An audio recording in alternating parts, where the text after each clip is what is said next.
Assalamualaikum warahmatullahi wabarakatuh. Selamat pagi saudara, senang sekali, semoga sehat selalu dimanapun Anda berada. Kembali bersama saya Mutia Fatia Erlison dalam Sapa Aceh. Kali ini kita akan membahas terkait dengan dunia kecantikan dan kesehatan. Nah saudara, tren kecantikan global dan resiko instant beauty ini, kecantikan sejati membutuhkan proses yang aman dan bertahap. Sesuai dengan kondisi kulit masing-masing, bukan hasil instan yang berpotensi bahaya. Untuk membahas dunia kecantikan dan juga kesehatan secara seimbang, sudah hadir di tengah-tengah kita yaitu ada Dr. Cut Haruni. Selamat datang dokter, bagaimana kabarnya? Terima kasih, alhamdulillah baik. Oke, luar biasa sekali dokter. Nah, terima kasih juga dokter sudah kembali dan juga hadir di tengah-tengah kita di studio Kompas TV Aceh sebagai pertanyaan pembuka. Di balik daya tarik tren instant beauty nih dokter, kira-kira di media sosial sendiri ada hal yang perlu diwaspadai untuk dapat menyeimbangkan antara perawatan ataupun treatment dan juga kesehatan. Kira-kira gimana sih pandangan dari dokter sendiri? Kalau pandangan saya nih ya, kalau yang sering muncul di sosmed ya, sering sekali muncul ataupun konten-konten yang beredar itu tanpa adanya edukasi tentang resikonya, prosesnya, semua terjadi selalu dengan yang tren instant beauty ya, gimana langsung kejadian, oh ini hasilnya langsung begini gitu, tanpa menyampaikan edukasi proses, resiko, dan tata laksananya mungkin itu ya yang sering terjadi di sosial media. Jadi saya harapkan sebaiknya adanya pengetahuan medis untuk dapat menyampaikan, apalagi itu kalau disampaikan oleh influencer di mana jangkauannya luas ya, dan sebaiknya dia bisa mengajak followers untuk konsultasi atau cek ke profesional dan menghindari klaim 100% aman tanpa adanya fakta atau bukti. Nah, saran saya sih seperti itu karena sangat berpengaruh di sosmed untuk hal-hal yang bisa membuat masyarakat ini tergiur dengan hal-hal yang instan, tapi sebenarnya itu tidak aman. Gitu. Oke, luar biasa sekali. Nah dokter, kita mengetahui nih bahwasanya dari masyarakat sendiri itu sering kemakan omongan dengan testimoni-testimoni. Nah, kira-kira ada nggak sih dokter tips and trick supaya kita bisa mengetahui mana sih kira-kira ya ini yang beneran terjadi dengan proses berdasarkan dari anjuran dokter atau mereka yang instan aja? Nah, kalau itu sih disarankan bagi masyarakat, khususnya pasien-pasien ya yang udah di era sekarang ini ya, udah banyak nih yang udah lebih bijak dan lebih selektif ya dalam memilih treatment, baik itu skincare, apapun itu ya. Jadi diharapkan adanya pengetahuan tentang medis. Jadi misalnya nih di sosmed kayak tadi tuh muncul yang kayak produk-produk yang langsung menampakkan hasil yang instan tanpa memberikan atau menjelaskan dalam prosesnya itu mungkin ada purging, ada efek-efek yang terjadi setelah pemakaian, dan kadang ada sebuah skincare ini misalnya skincare yang ingredientsnya yang baru bekerja 2 mingguan loh. Jadi kadang prosesnya lama ya? tapi ada pasien kadang nggak sabar, masyarakat nggak sabar, jadi langsung kadang oh ini nggak cocok, oh ini cocok. Kadang ada juga yang langsung kelihatan seolah kelihatan hasilnya bagus, padahal nanti ujung-ujungnya bahkan adanya efek samping atau resiko. Jadi disitulah yang saya katakan pentingnya kita tuh harus lebih selektif dan bijak dalam memilih produk. Kita harus tahu ingredientsnya dan sesuaikan dengan jenis kulit kita. Gitu. Oke, nah tadi kita sudah membahas juga tadi dokter menyebutkan adanya pengetahuan ataupun secara bertahap. Nah, kira-kira untuk bisa mencapai kecantikan sejati, sejalan nih antara kesehatan dan juga kecantikan. Kira-kira bisa nggak sih dokter jelasin tentang bagaimana proses tahapan yang aman supaya kita dapat kecantikannya tapi kesehatannya juga terjaga? Oke, nah ini mungkin lebih ke faktor makanan juga ya, gaya hidup, juga mendukung, manajemen stres juga termasuk. Nah, jadi di mana kita kebanyakan kita nih udah melakukan treatment nih udah rutin, sudah konsisten, tapi hasilnya kenapa ya kadang kok masih begini-begini aja. Nah, yang harus diperhatikan ternyata makanannya. Nah, di mana makanan itu sangat berpengaruh. Contohnya, kalau kita banyak mengkonsumsi gula, nah itu bisa meningkatkan kadar insulin di tubuh. Resikonya apa? Bisa membuat produksi minyak di dalam kulit itu berlebih, sehingga apa? Gampang berjerawat, ataupun bisa juga itu kenapa terjadi karena adanya bakteri yang nempel di kulit wajah kita gitu. Oke, Itu salah satunya. Nah, manajemen stres juga, begadang. Nah, itu sangat berpengaruh. Jadi ini percuma kalau kita sudah melakukan treatment, tapi hasilnya kenapa ya masih begini? Ya itu tadi. Bisa jadi karena pola hidupnya, pola makannya, manajemen stresnya, olahraga, tidak cukup minum air putih sehingga kulit tidak terhidrasi dengan baik. Nah, itu juga salah satunya gitu. Jadi sangat diperlukan menyeimbangkan antara gaya hidup dengan kesehatan kulit yang dilakukan atau kita melakukan treatment di klinik gitu.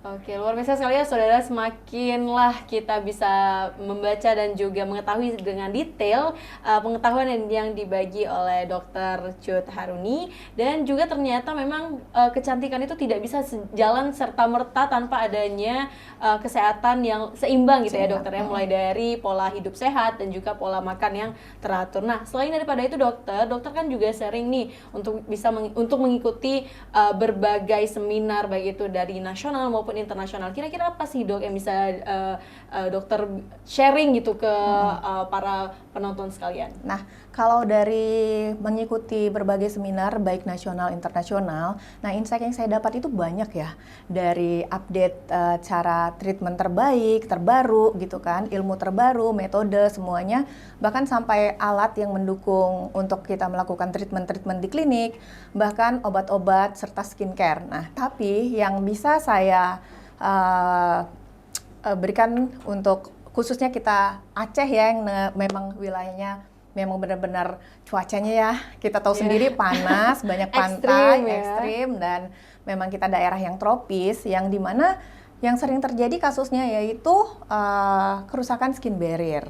Kemudian juga proteksi terhadap matahari yang harus sangat diperhatikan. Karena apa? Sering terjadi di sini kasus-kasus melasma, sunburn, yaitu karena kurangnya proteksi terhadap paparan sinar matahari. Maka itu kita menyarankan untuk menggunakan sunscreen yang bukan semerta-merta dipakai sekali aja dong waktu keluar. Ya enggak, itu juga dia kan ada masanya. Jadi sebaiknya di-reapply kembali per 2-3 jam sekali gitu. Oh, jadi kadang seperti itu ya dokter ya? Kadang masih ada yang miss begini, oh saya sudah pakai sunscreen dok gitu, tapi kok masih kebakar ya kulitnya, kok masih ini ya. Nah ternyata dia hanya memakainya 1 kali saja, tidak di-reapply lagi setelah 2-3 jam berikutnya. Dimana mungkin ini perginya pagi, masih oke nih. Nah pas dia keluar siang, nah di situ pada saat sudah tidak ada lagi proteksinya yang seharusnya dia me-reapply kembali itu si sunscreen. Disitulah terjadi permasalahan lain di kulit karena tidak adanya proteksi terhadap sinar UV gitu. Kurangnya ini ya, lebih ke kurang kesadaran ya. Kirain kalau udah sekali pakai kayaknya udah cukup ya, tapi ternyata memang harus di-reapply lagi. Ini luar biasa ya saudara sekalian, ternyata memang insight dari dokter sendiri ini sangat membantu kita semua bahwasanya untuk membuat proteksi kulit itu lebih kuat lagi adalah dengan re-apply sunscreen itu tiap per 2-3 jam sekali. 2-3 jam sekali. Nah, selain daripada itu dokter, kita sebentar lagi juga akan membahas terkait dengan kira-kira ada nggak sih tren kecantikan global yang memang itu relevan dengan keadaan kita di Indonesia. Apalagi kan tadi kita mengetahui bahwasanya di daerah Indonesia, khususnya Aceh sendiri itu cuacanya ekstrim. Beda sama luar negeri yang mereka ada musim saljunya, musim penghujan dan dinginnya. Nah, sebentar lagi kita akan membahas, jangan kemana-mana, tetap di Sapa Aceh.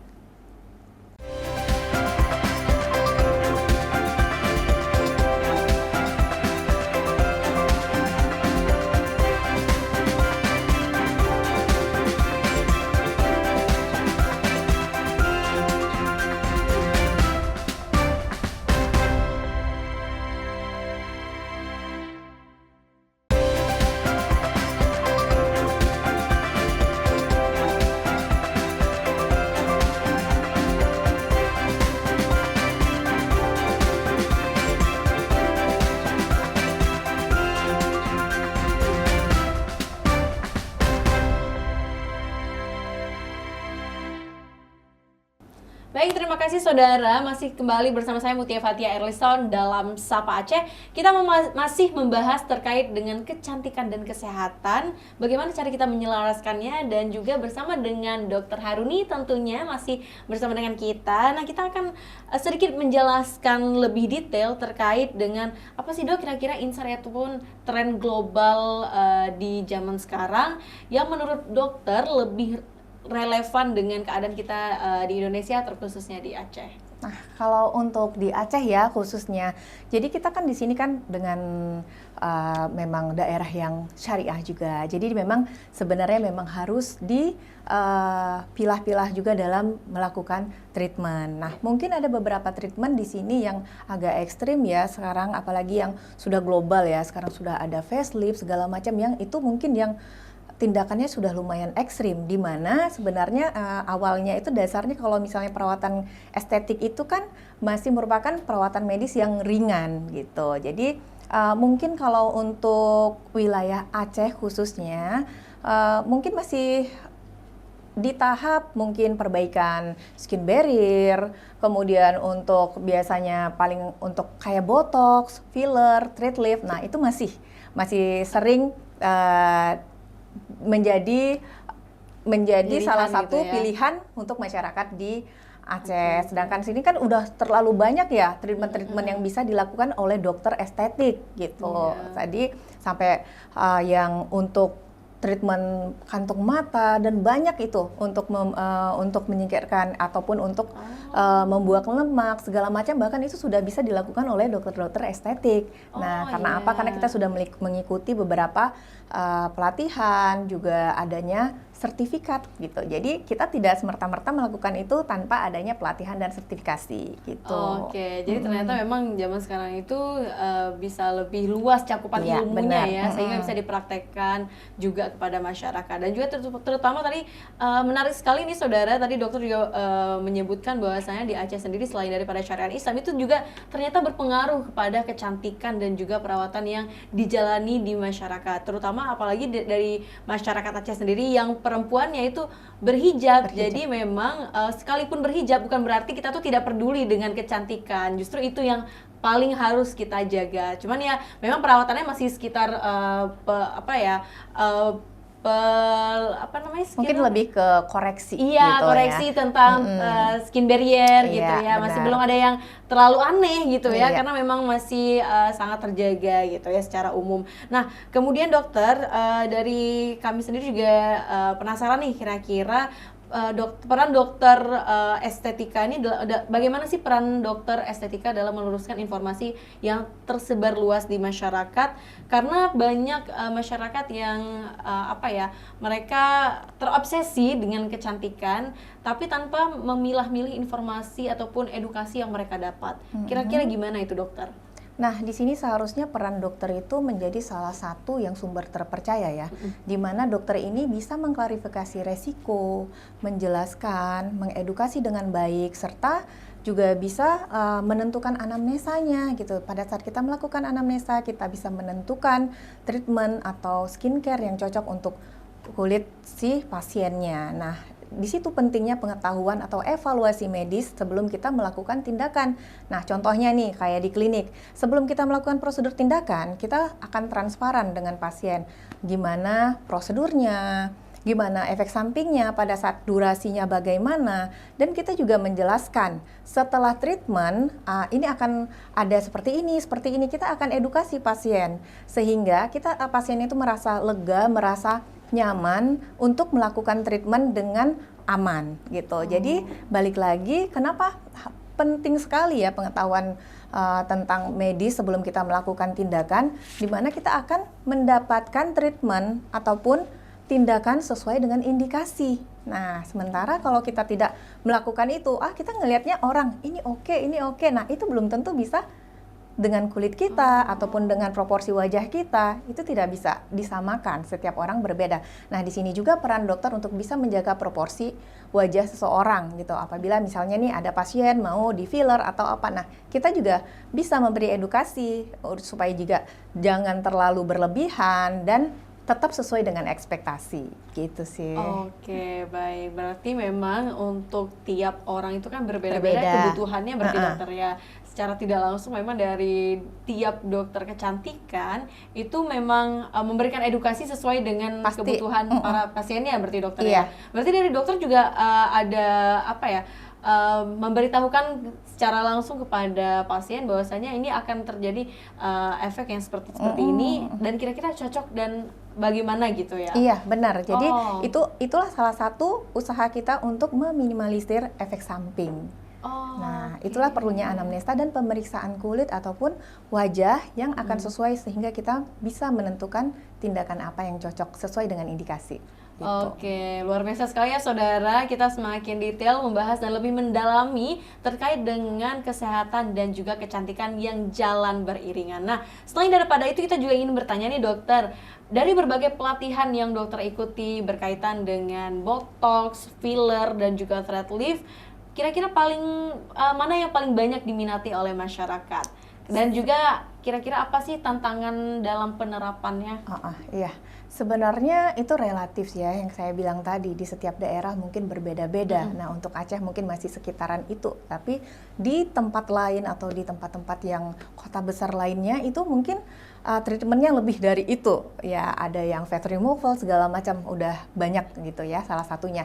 Nah, untuk di Aceh ini mungkin yang masih diminati botox dan filler karena dia bisa memberikan hasil yang cepat gitu kan, hasil yang cepat tetapi memberikan efek yang jangka panjang.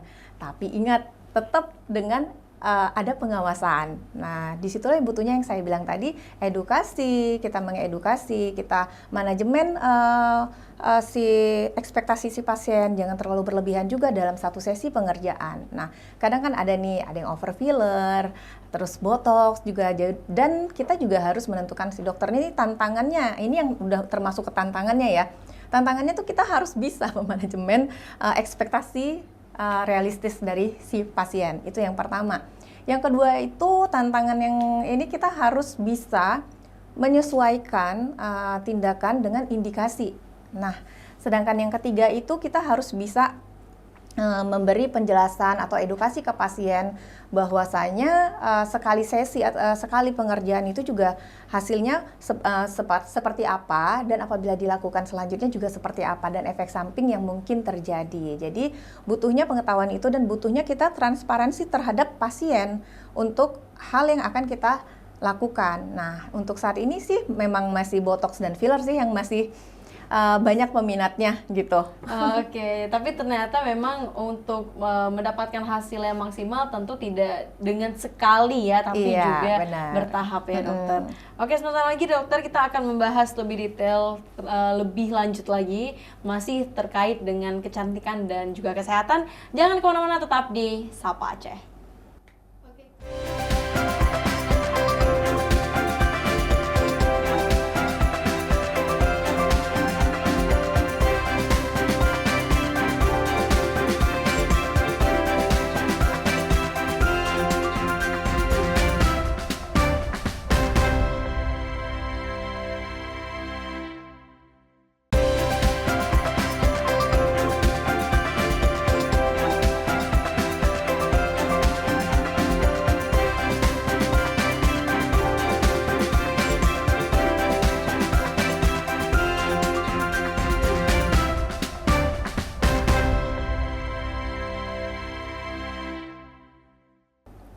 Baik, terima kasih. Masih bersama saya Mutia Fatia Erlison dalam Sapa Aceh, masih membahas terkait dengan kecantikan dan kesehatan yang jalan beriringan bersama dengan Dr. Haruni. Nah, saudara, kita akan bertanya terkait dengan bagaimana sih dok kira-kira cara kita memastikan supaya perawatan yang kita dapat gitu sesuai dengan standar internasional, namun juga tanpa ada resiko yang lebih besar. Kira-kira gimana sih dokter?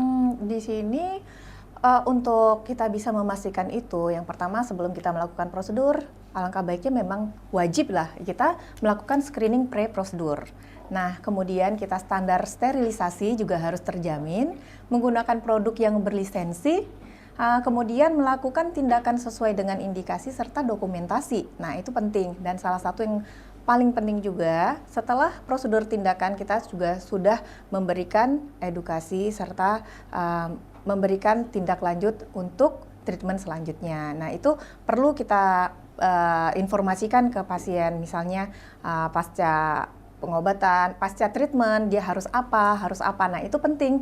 Nah, itu cara kita salah satunya untuk memenuhi standar. Nah, yang tadi saya bilang pre-screening untuk sebelum melakukan tindakannya dengan standar sterilisasi dan juga menggunakan produk yang berlisensi gitu. Oke, baik. Nah, ternyata memang ada ya, kalau ada foto before after itu ternyata memang bagian dari screening juga ya, Dokter Iya, ya? benar. Itu sangat penting di mana itu menjadi bukti ya bahwasanya kadang sering itu di perjalanan, misalnya ini pasien suka kita udah foto nih wajahnya, nah tiba-tiba ada kendala lain ataupun ada sesuatu yang terjadi di wajahnya. Kadang ada nih dia melakukan yang seperti tadi, misalnya dia kemana gitu, dia melakukan treatment apa yang sebenarnya tidak dilakukan di kita. Nah, tapi untungnya kita mempunyai bukti, jadi itu menjadi bukti dan bisa menjadikan before after untuk kasus si pasiennya. Dia datang dengan kondisi seperti apa setelah melakukan treatment, itu menjadi salah satu dokumentasi yang penting di klinik. Nah, itu penting, sangat penting, di mana itu bisa menjadi testimoni juga. Jadi perannya itu banyak ya untuk melakukan dokumentasi pada saat sebelum melakukan treatment.